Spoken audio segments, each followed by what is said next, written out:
Hey, bienvenue sur ma chaîne. Pour ceux d'entre vous qui découvriraient tout juste cette chaîne, ici je partage une multitude de conseils, astuces, etc. en lien avec les expériences que j'ai eues, notamment des expériences à l'étranger, le tout centré autour de l'entraide, la découverte et le partage. Donc si c'est des choses qui vous tentent, n'hésitez pas à vous abonner pour ne rien rater. Et donc aujourd'hui je voulais partager avec vous mes conseils pour réussir un examen.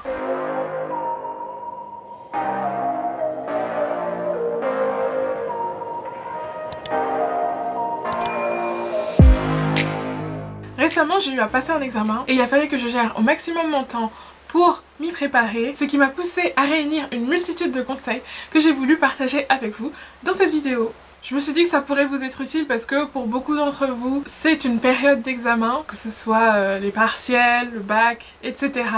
Donc voilà, autant partager avec tout le monde tous ces conseils-là.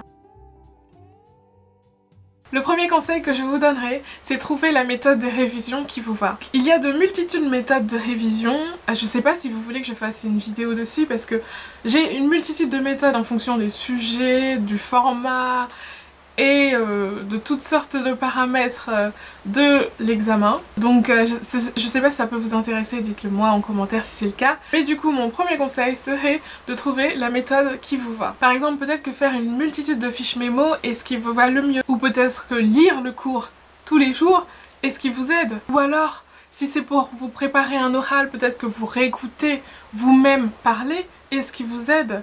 Etc, etc. Bref, il y a une multitude de méthodes de travail et le plus important c'est que vous trouvez celle qui vous va le mieux. Deuxième conseil, entraînez-vous. Même si c'est vous entraîner à l'oral, pas forcément écrire de manière manuscrite ce que vous faites ou ce que vous cherchez à mémoriser ou à avoir en tête, mais vraiment entraînez-vous, c'est-à-dire préparez-vous au type d'exercice qui vous est demandé pour tel examen ou concours. Par exemple, si c'est un concours, il doit y avoir des annales, vous pouvez vous entraîner. Si c'est un examen, comme par exemple un examen de langue, le Cambridge Exam, le TOEFL, etc., il y a souvent des livres avec des exercices qui vous permettront de vous entraîner. Chaque examen, concours, etc. a son format, a ses exercices types. Même pour le bac, pour tout examen, il y a un type d'exercice. On teste en général votre habilité à pouvoir répondre à l'exercice. Donc même si vous connaissez tout sur, imaginons un examen d'histoire qui soit sur l'époque de la Seconde Guerre mondiale, si vous connaissez tout dessus et que l'examen se base sur juste des dates clés, si vous n'êtes pas capable de donner des dates clés, vous aurez perdu.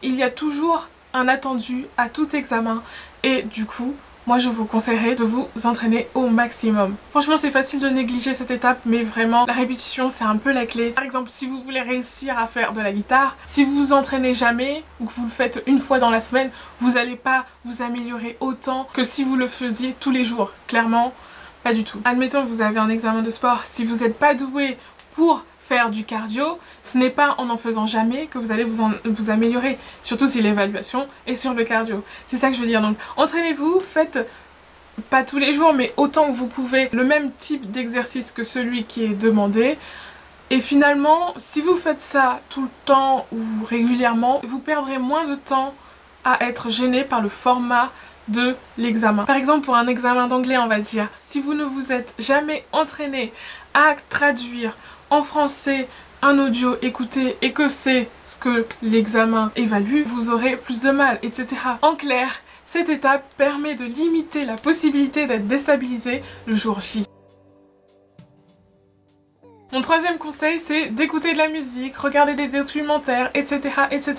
En fait, c'est de faire n'importe quelle activité qui vous permet de vous détendre tout en acquérant des connaissances. Parce que la période des révisions, c'est des périodes où on peut être tellement focalisé sur les révisions qu'on oublie de se détendre de temps à autre. Et pour ceux qui auraient du mal un peu à se détendre, se sentiraient un peu, je sais pas moi, coupable de se dire ok là c'est bon j'arrête, je pense que ça peut être un bon compromis et c'est super ludique en fait, c'est apprendre en s'amusant entre guillemets. Par exemple si vous avez une épreuve d'anglais, vous pouvez écouter de la musique en anglais ou alors regarder un film en VO et vous êtes en train de faire autre chose qu'être purement dans les révisions, mais en même temps vous travaillez votre compréhension orale, vous vous préparez quand même en fait à l'épreuve, donc ça peut être vraiment intéressant. Pareil, si vous avez une épreuve en histoire géo par exemple, vous pouvez regarder un documentaire, non seulement vous apprendrez plus de choses que ce que vous avez vu en cours, mais en plus vous aurez regardé quelque chose de différent qui vous distrait en même temps de vous apprendre des choses. Quatrième conseil pour réussir en examen. Se préparer. Quand je dis se préparer, c'est préparer le sac, le trajet, savoir quel bus on prendra, quel trajet on va prendre, ou dans quel bâtiment est-ce que ça aura lieu. Un peu se préparer mentalement mais aussi logistiquement parlant. Tous ces éléments-là vont vous permettre d'être le jour même complètement prêt et de vraiment ne pas être distrait par ces petits détails qui pourraient vous déstabiliser encore une fois. Par exemple, si vous ne savez pas quel bus vous êtes censé prendre et que vous l'apprenez le jour même, vous allez perdre du temps à chercher l'arrêt de bus, à chercher comment payer, etc. etc. C'est un exemple, hein. Il n'y a pas que le bus à prendre en compte. Mais si vous faites des concours dans une autre ville, il faut avoir une idée de où exactement ça aura lieu et vous pouvez perdre beaucoup de temps à chercher un bâtiment si vous vous renseignez pas en amont. Et puis cette étape de préparation, elle permet aussi de se rassurer. Si vous savez exactement à quelle heure arrivera tel bus, si vous savez exactement où est-ce que vous pouvez manger entre midi et 2 durant cette journée de concours, vous aurez moins de mal à trouver ce qu'il vous faut. Ça vous rassurera aussi parce que vous n'aurez pas à vous poser ces questions-là le jour même. C'est ça que je veux dire. Moi je pense que c'est un très bon conseil. En tout cas, depuis que je me suis mise à l'appliquer des manières la plus poussée possible, je trouve quand même que je suis beaucoup plus sereine à l'idée de faire tout examen. Quand on est prêt, ça n'a rien à voir. Quand on a son sac de prêt, quand on a tout ce qu'il faut, quand on sait où est-ce qu'on va aller exactement, on est quand même beaucoup mieux dans sa peau durant la période de révision et au moment de l'examen. D'ailleurs, ce conseil pourrait aller très loin. Vous pourriez aller jusqu'à vous visualiser en train de réaliser votre examen. Si c'est un examen écrit, vous pouvez vous visualiser en train d'écrire, etc. À quelle table, comment. Enfin, ça paraît exagéré. Mais moi en tout cas quand c'est un oral ça m'aide beaucoup de me visualiser en train de passer l'oral. Je sais pas, dites-moi si vous n'avez jamais fait ça, dites-moi si ce conseil vous a été utile parce que je serais curieuse de savoir. Le cinquième conseil que j'aurais, c'est ne sous-estimez pas votre ressenti. C'est très très important d'avoir confiance en vous. Donc si là vous vous sentez, imaginons, pendant une période de révision ou la veille, vous sentez que vous paniquez, que vous avez un peu peur, n'hésitez pas à prendre le temps pour vous, de vous calmer déjà. Et en plus, moi un conseil que je vous donnerai, c'est de regarder vos précédentes réalisations, vos précédents succès en fait, pour avoir en tête tous ces moments durant lesquels vous avez réussi, pour vous rassurer et aussi se remémorer que bah voilà c'est possible, parce que peut-être que les jours avant vous allez vous dire oh non je peux pas le faire, c'est mort, c'est trop stressant, et donc se remémorer tous ces éléments là, tous ces moments où vous avez réussi, ça peut être une bonne note dans telle matière ou un oral bien passé ou un projet personnel, ça c'est encore mieux, que vous avez réalisé qui n'a peut-être rien à voir avec la matière, mais durant lequel vous avez montré à quel point votre motivation vous a permis d'aller jusqu'au bout. C'est des petits moments comme ça qui vont vous permettre de vous rappeler à vous-même que vous pouvez le faire. Et moi, je vous dirais vraiment de ne pas sous-estimer votre ressenti.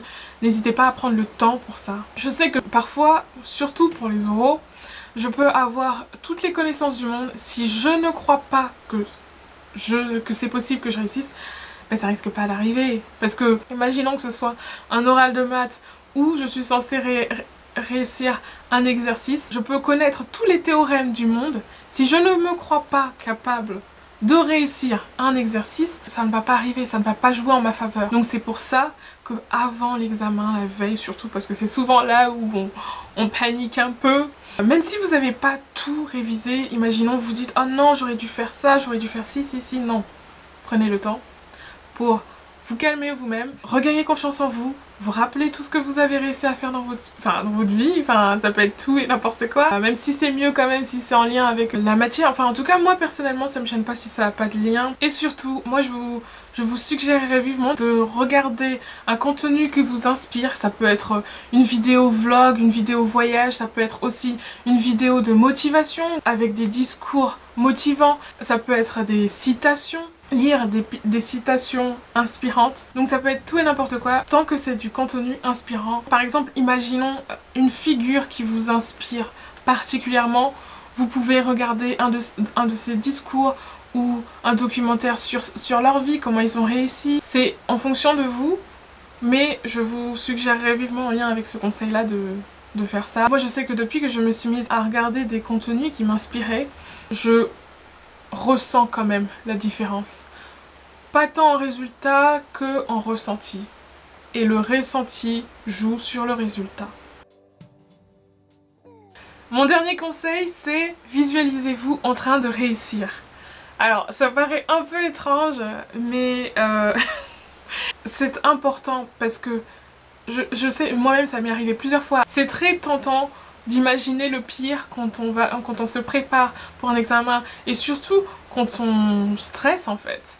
Et c'est pour ça que moi, mon dernier conseil serait de vous imaginer avec l'inverse. Par exemple, si vous devez faire, je sais pas moi, du saut en hauteur, visualisez-vous en train de réussir ce saut plutôt qu'en train de vous prendre la barre. Pareil, si vous devez passer une épreuve dans laquelle votre difficulté c'est de gérer votre temps, visualisez-vous en train de le gérer au maximum. Par exemple, si c'est une épreuve de langue et que vous avez peur de ne pas avoir assez de vocabulaire, visualisez-vous en train d'avoir le vocabulaire qu'il faut. Et en vous visualisant, vous allez en fait réfléchir, penser et vous préparer mentalement à avoir ce qu'il faut. Du coup, implicitement, vous allez aussi vous dire « Ah bah mince, pour la partie se présenter, il me manquait tel mot. Je vais chercher ce mot. » J'espère que vous avez compris le but de cette étape. Comme je disais tout à l'heure, c'est tentant d'imaginer le pire, mais en fait, il faut imaginer le mieux. Il faut se voir en train de faire la meilleure performance qu'on peut. Voilà pour moi, j'espère que ces conseils vous ont été extrêmement utiles. J'espère vraiment parce que je sais que pour moi, ils le sont. Et cette vidéo je la fais surtout pour vous, donc j'espère que vous en ressortirez changé.